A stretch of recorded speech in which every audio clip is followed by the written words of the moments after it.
Ministro de Consumo, Alberto Garzón, buenos días. ¿Qué tal? Muy buenos días, muchas gracias.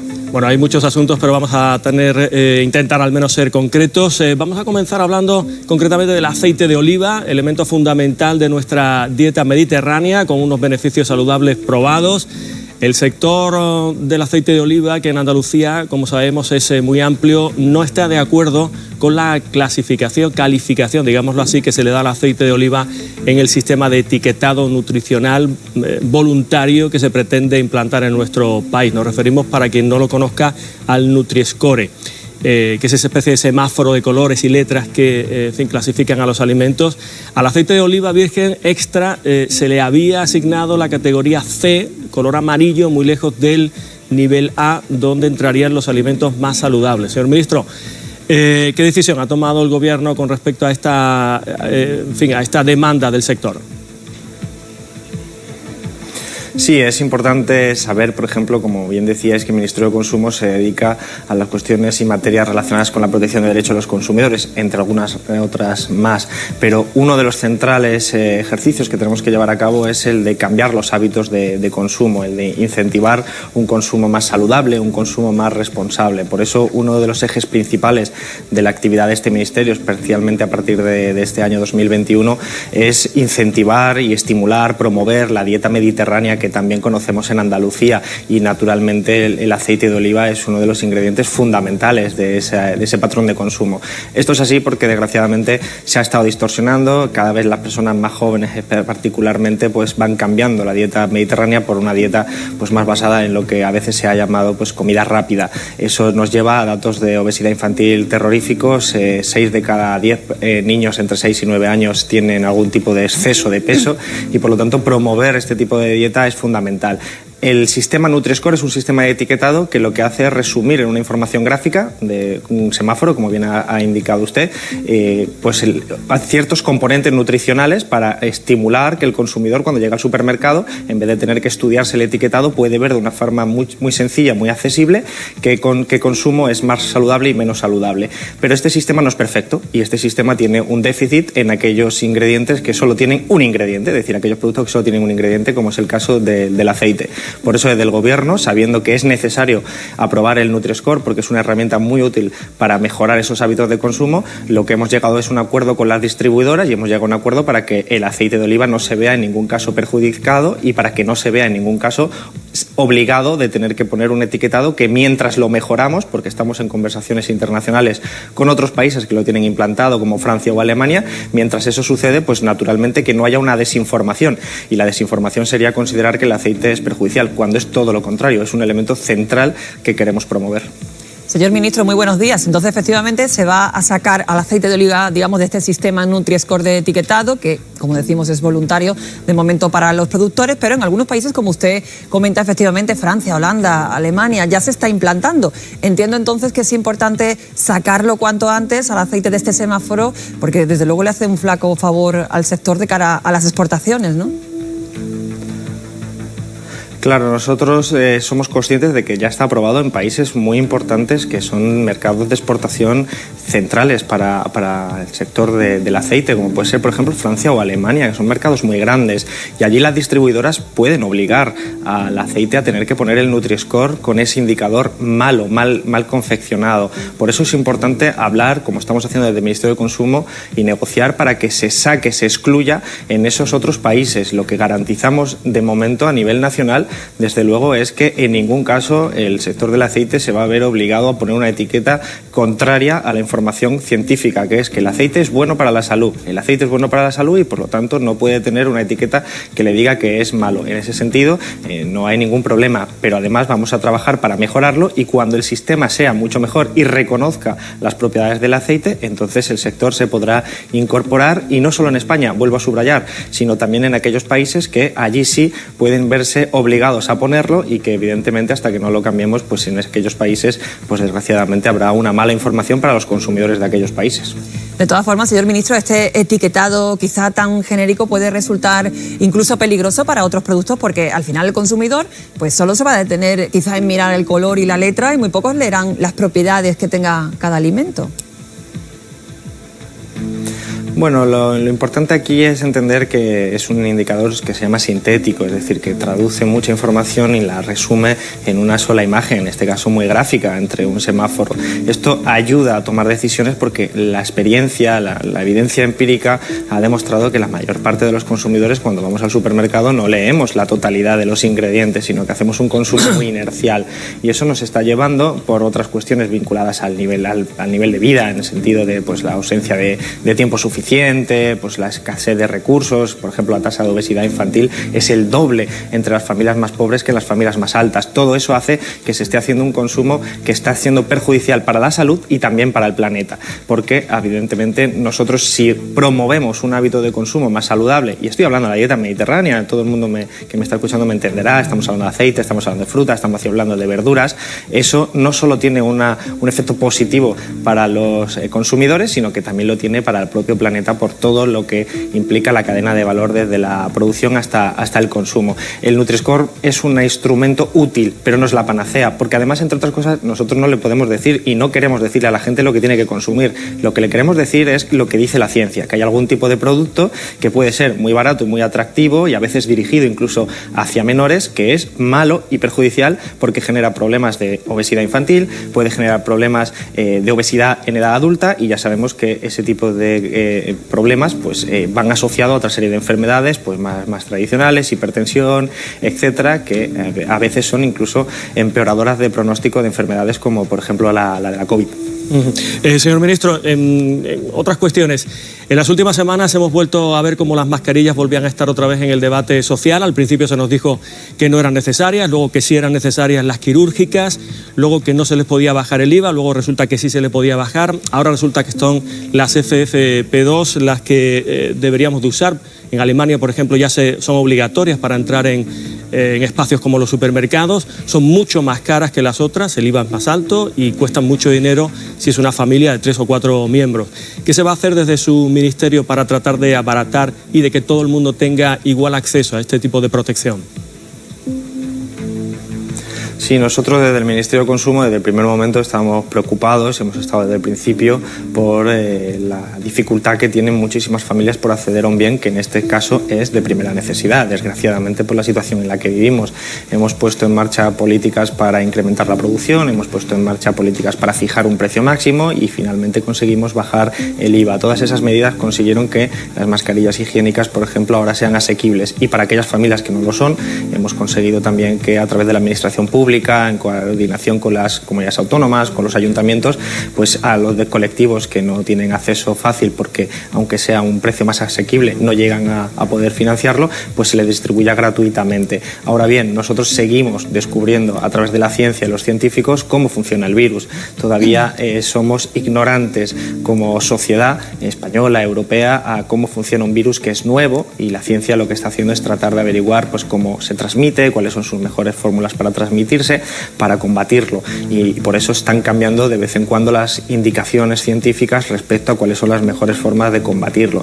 Nosotros estamos muy atentos a esas indicaciones que nos dan los científicos y naturalmente si ellos en algún momento consideraran que lo más adecuado en política pública sería pasar de la recomendación de las higiénicas a una recomendación de otro tipo de mascarillas, lo haríamos. En este momento seguimos examinando la evidencia empírica. Efectivamente, algunos países y algunos estados de algunos países que han puesto en marcha unas políticas distintas, pero de momento no parece que haya, digamos, una fuente suficientemente rigurosa que acredite que estamos mejor protegidos de esa manera. Hasta que no tengamos información más cierta y veraz, creo que no podemos hacer un cambio y de momento lo que hay que seguir haciendo es llamamientos a un uso responsable, naturalmente, de todos estos instrumentos de prevención y a la responsabilidad cívica que estamos reclamando pues todas las autoridades públicas desde que comenzó esta pandemia.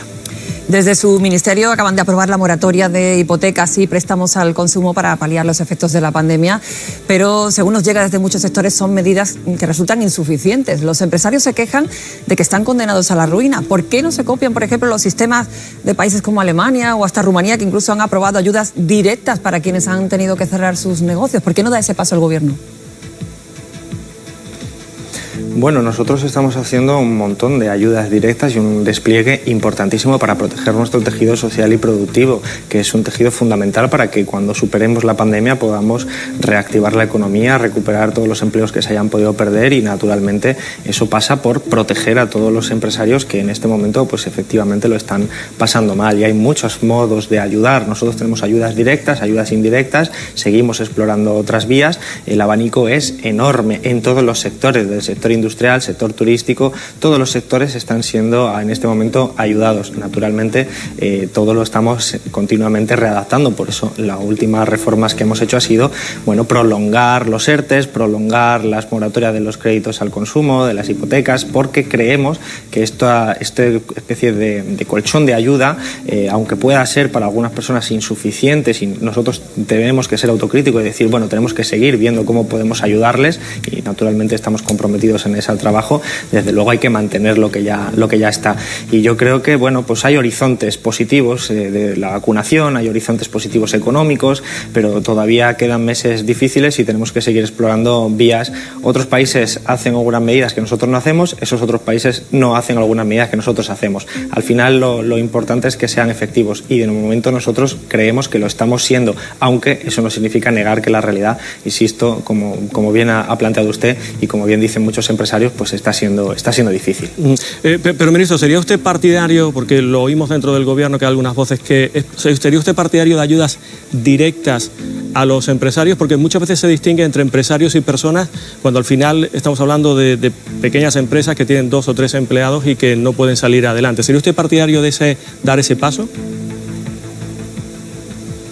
Vamos a ver, hay una pelea semántica por lo que es una ayuda directa. Nosotros, alguna de las ayudas que consisten es en reducir su carga impositiva, en reducir las cotizaciones. Eso son ayudas directas también, eso son ayudas que efectivamente dejan de tener que tener unas ciertas cargas necesarias en tiempos de normalidad, pero que pueden ser un obstáculo en estos tiempos. En cualquier caso, a través de las comunidades autónomas, a través de los ayuntamientos y a través de diferentes programas, hemos puesto en marcha una gran cantidad de dinero. Recordemos que en la primera jornada ya repartimos 16.000 millones de euros que las comunidades autónomas a su vez pues pudieron trasladar, en algunos casos en ayuda directa. Directamente me refiero pues como el que le da 1.000 euros a un empresario, ese tipo de ayuda directa contante y sonante.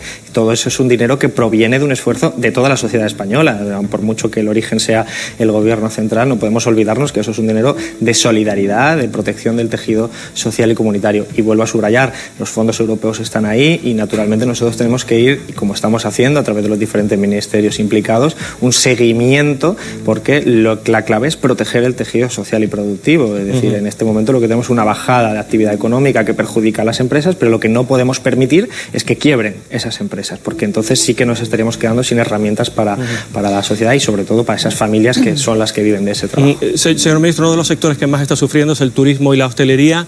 Hemos hablado en este programa muchas veces con ellos y se nos dice que el gobierno no cree en este sector.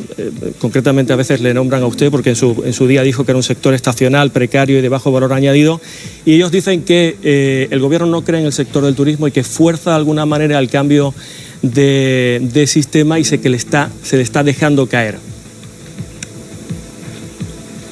Bueno, es absolutamente falso y además es injusto, porque son miles de millones de euros los que estamos dedicando, insisto, de todos los españoles a proteger un sector que es fundamental para nuestra economía y que está sufriendo mucho porque es muy dependiente de la movilidad internacional y también de la movilidad nacional, y cuando hay que combatir una pandemia todos saben que las recomendaciones sanitarias son referidas a la movilidad. Por lo tanto es injusto porque el esfuerzo que está haciendo toda la sociedad española para proteger al sector del turismo es ingente, son miles de millones de euros. Ahora, evidentemente el impacto de esta pandemia es muy fuerte y por lo tanto nosotros tenemos que seguir continuando con medidas de protección a un sector que en este momento es fundamental. Lo ha sido en la tradición española de los últimos 30 años, especialmente en algunas regiones como la nuestra, como en Andalucía, como la mía, en Málaga. Es especialmente importante, tiene mucho que ver con grandes cantidades de empleo directo, con grandes cantidades de empleo indirecto, y yo creo que lo razonable es ser honestos con todo el tipo de ayudas que se han lanzado.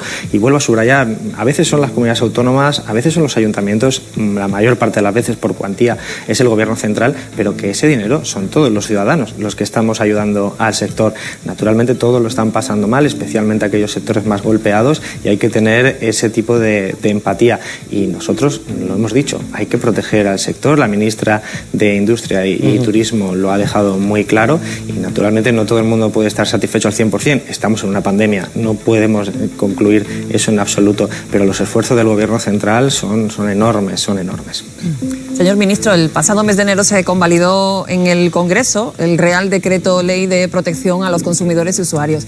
Bueno, desde la oposición se ha criticado que da protección y ampara a los ocupas de viviendas. El gobierno ya sabemos que mantiene que solo afecta a los grandes tenedores y no a pequeños propietarios, pero entonces los grandes propietarios tienen quizá menos derecho en este sentido.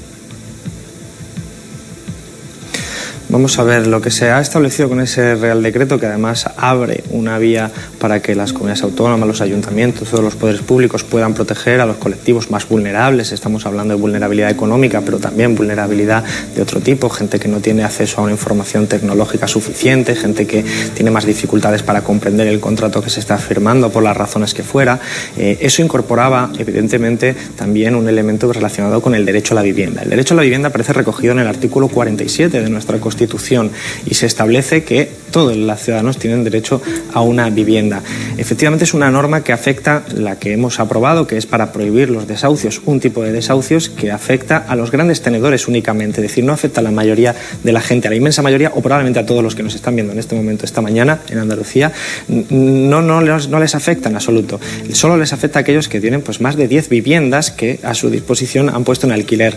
Y no es que tengan menos derecho, es que en algunos casos específicos, cuando hay una familia que tiene menores, cuando hay una familia que no tiene alternativa habitacional, entonces se le pide al juez que revise ese caso y tenga un plazo de 3 meses para valorar si puede conceder una alternativa a esa familia. Y honestamente yo lo tengo que decir muy claro, frente a una gran empresa que tiene más de 10 viviendas, a veces son miles de viviendas, y a la posibilidad de que haya menores en la calle, una democracia consolidada como la española lo que tiene que hacer es proteger a esos menores, y dentro de la normativa y del derecho que nos hemos dotado. Eso es lo que hemos hecho. Pero creo que la derecha nos ataca porque estamos en elecciones y porque es parte también del timing, lo entiendo perfectamente. Ministro, estamos de acuerdo de que el gran problema de este país son las viviendas sociales, el alquiler social, pero ¿no es eso dejar caer el problema en manos privadas y no asumirlo como Estado? No, yo soy absolutamente partidario de que hace falta incrementar el stock de viviendas públicas, de vivienda social, facilitar que la gente pueda acceder a una vivienda sin tener que pagar los precios desorbitados de alquiler que se están pagando en este momento. Pero naturalmente un proceso de esa naturaleza requiere un tiempo importante, y en un momento de pandemia lo que estamos viendo es que los desahucios se habían disparado porque la gente perdía el empleo. Gente que en mi pueblo, en Rincón de la Victoria, en Málaga, pues trabajaba en la hostelería y los han echado. Trabajaban a veces sin contrato, a veces con contrato. Los echan y de repente no pueden pagar el alquiler. Pues lo que estamos haciendo en este gobierno es proteger que no se merma un derecho fundamental como es el acceso a la vivienda. Y yo creo que además entre todos tenemos que ser conscientes de que no podemos permitir que familias con menores se queden en la calle porque no pueden pagar el alquiler a una empresa que tiene más de 10 viviendas, y estamos hablando de un número que es muy elevado, pero que lo normal es que son centenares y miles de viviendas porque son empresas que hacen negocio con eso. Entonces, a la hora de poner en la balanza los derechos fundamentales de la vida, del acceso a la vivienda, van muy por encima de los intereses económicos de grandes empresas. Eso es lo que establece el Real Decreto, que en momentos de excepción, de una manera muy tasada, además a través de un juez que es el que tiene que determinarlo y hacer el estudio, se tiene que salvaguardar los derechos humanos. Porque sin hacer esto, si no lo hubiéramos hecho, si hubiéramos hecho lo que dice la derecha de no hacerlo, estaríamos en nuestro país presenciando cómo grandes empresas con más de un centenar de viviendas echan de su vivienda alquilada a gente con menores de edad que no pueden pagarlo porque se han quedado sin trabajo. Yo creo que esto es inadmisible, y además esto creo que es transversal, no es de izquierda y derechas, es que son derechos fundamentales. Señor ministro, muy brevemente, pero lo ha mencionado usted, estamos a menos de una semana ya de las elecciones catalanas, unas elecciones marcadas como todo por la pandemia. Incluso los resultados finales parece que van a estar marcados. ¿Cuándo tengamos acceso a ese resultado? Pues la verdad es que no lo sabemos, lo compete a la Junta Electoral, compete a los órganos competentes establecer cómo va en este momento de excepcionalidad. Los precedentes de las elecciones vascas y gallegas nos dieron cierta normalidad dentro de la situación.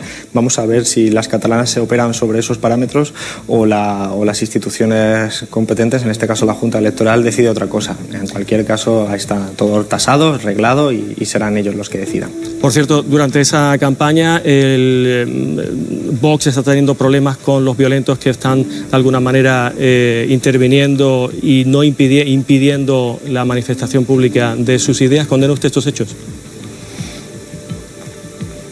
Vamos a ver, yo creo que hay que condenar siempre todo tipo de política que no se ejerza a través de la palabra, y esto es muy importante porque en la democracia todos tenemos que tener la capacidad de expresarnos y naturalmente la capacidad de convencer a los ciudadanos de que nos voten a nosotros. Creo que ese es el ejercicio central, el diálogo, la palabra, la negociación, son los vectores por los que se construye democracia, y eso es lo que necesita ahora Cataluña: diálogo, negociación, y por lo tanto todo aquello que obstaculice o que sea evidentemente un perjuicio para que se quieren expresar y se deben expresar con libertad, pues evidentemente tiene que ser censurable, porque no cabe en una democracia ese tipo de actitudes contrarias al diálogo y a la negociación.